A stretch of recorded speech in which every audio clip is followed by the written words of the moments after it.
আমগো গ্রামের মানুষ দিনে সকালে একবার রান্ধে, আবার দুপুরে একবার রান্ধে, রাইতে চুলা আঙ্গাই না। আর আমি 3 বেলা তো রান্ধি, তারপর আবার বিকালে একবেলা নাস্তা বানাই। তারপরে মনে করেন সকালে 11টা বাজে আমার জামাই জান আবার আইয়া কি কইব, খিদা লাগছে কিছু খাইতে দাও। কোন ওই দুপুরার সময় এমনি রান্দা বহে আবার কি রাইন্দা দেই, এদিকে খরচ না। এরপরে অনেক কি করবো, 11টা বাজে ওখানে হে খিদা লাগিয়ে গেছে গা, হের লেগে জাম্বুরা কাইটটা দিয়ে পরে খাওয়াইয়া ঠান্ডা কইরা হে ওখানে দুপুরা রানতে যাইতাছি। তো আহেন আপনার গুলো শেয়ার করি কি রান্ধি বাড়ি, কি খাই না খাই। তো এসে পাশের বাড়িতে বিয়া লাগছে, বিয়ার মনে করেন সকালবেলা ছাদে যাওয়ার পর রোষের গেরানে ছাদে খারান যাইতেছে না। তা আমি আবার ভাবলাম যে হ্যাঁ গো, তো রোষের গেরান ছুড়াইছে, আমি এবার বিরিয়ানি গেরান ছুড়ামু, এমন ছুড়ামু হ্যাঁ গো মানে মেজবান কেন আঙ্গ বাইতে উড়া ধরে। তো এসে রান্ধনের আগে ফ্রিজ থেকে বাদাম বাই করে থুইলাম। এই বাদাম দিয়ে আবার কি হয়েছে কাহিনীটা শুনেন। 1 কেজি বাদাম আনছে, মনে করেন থুইয়া দিছি বাইরে। এরপরে মনে করেন বাদাম কেমন জানি বাইরে থুইলে নষ্ট হয়ে যায়। ও মা, এত দামের বাদাম দিয়ে নষ্ট হয়ে যাইতেছে। এই আর দেখ আমি আবার কি করছি, বুদ্ধি করে বাদাম দিয়ে ব্লেন্ডার করে তারপর মনে করেন ডিপে থুয়া দিছি। অহনে মনে করেন বুদ্ধি করে এটা কইরা থুয়া দিছি। অহনে মনে করেন বিরিয়ানি রানলে দেই, তারপরে ওই যে কোরমা রানলে দেই। এরপর মনে করেন এভাবে মনে করেন খাওয়া প্রায় শেষ হয়ে গেছে, গল্প আজকে একটু চিকেন বিরিয়ানি রান্ধবো। হের লেগে চিকেনের বেস্ট পিস না কি কয় হে লয়ে লইছি।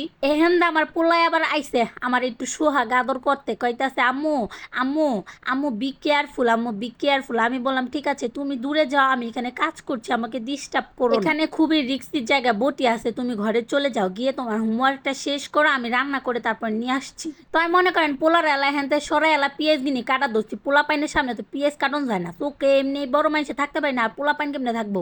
এডিরে গুছ গাছ করে থুইয়া এলা আইসি, গড়টা একটু গুছাই থুইয়া যাই, জামাই যাবো নামাজে, নামাজ থেকে আইয়া পরে আবার খাওয়ান খাইবো না নে।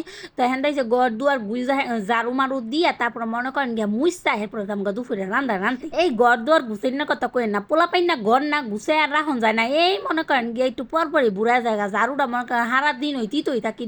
তাই এর মধ্যে যে বাপ পুতে লাগে গেছে গা, বাপ পুতে মনে করেন ঘরের ভিতরে থাকলেই লাগে গেছে গা। তা আমি হচ্ছে আমার পোলার পক্ষ লইয়া সবসময় কথা কই। আর আমার জামাই হচ্ছে দুনিয়ার বেলা যা, যতই বকি না কি লেগে এবার 32 দাঁত বাই করে হ্যাঁ করে আসবো। জামাইরে কইলাম পোলাটার আমার এমনি শৈলবাল না, তার মধ্যে তুমি আবার ওরে জানি মাস কয়টা দিন ধরে পোলাটা মনে করেন কাশি হেল লেগে যে হবে বাসক খাওয়াই দিতেছি। বাসক খাইলে আবার ভালোই, কাশিটা তাড়াতাড়ি ভালো হয়ে যায়, কাশিটা কইমও যায়। তো আমার পুতে আবার কি করে জানেন, ওষুধ খাই না করে ভক্ত।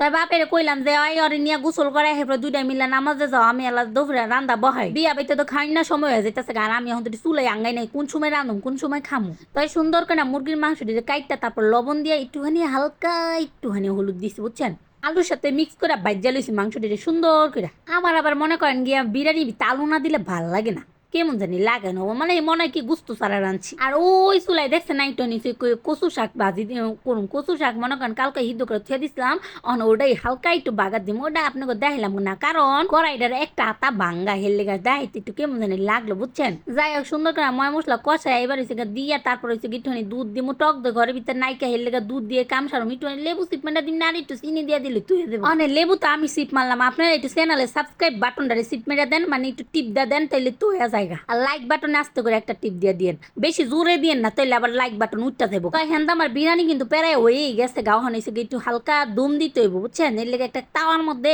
এরপর দমদা থুইলাম, দমদা থুইয়া হ্যাঁ কত দিয়ে হাড়ি পাতিল লইছে কিনে দোন লাগবে না, এই হান্ডি পাতিল ধুইতে গেলে আমার আর ভালো লাগে না। জামাইরে যদি কই মনে করেন একটু একটা কামের বেডি রেখে দোকানটা থালা বাসন ওই ধুইয়া দিব না, কি আর কেউ কোনো কথা শুনিনি। হ্যাঁ ও দিন ধুইয়া দেয়, হেলে কার কইও না যা, আমার চোখের সামনে আমার জামাই যদি কাম করে এটা কি সহ্য হয়। যাই হোক আজকে কিন্তু জামাইরে দিয়ে থালা বাসন ধোয়াই নাই, আমি নিজেই দুইছি। ওখানে কিন্তু ভিডিও শেষ করে দিম, টাটা বাই বাই।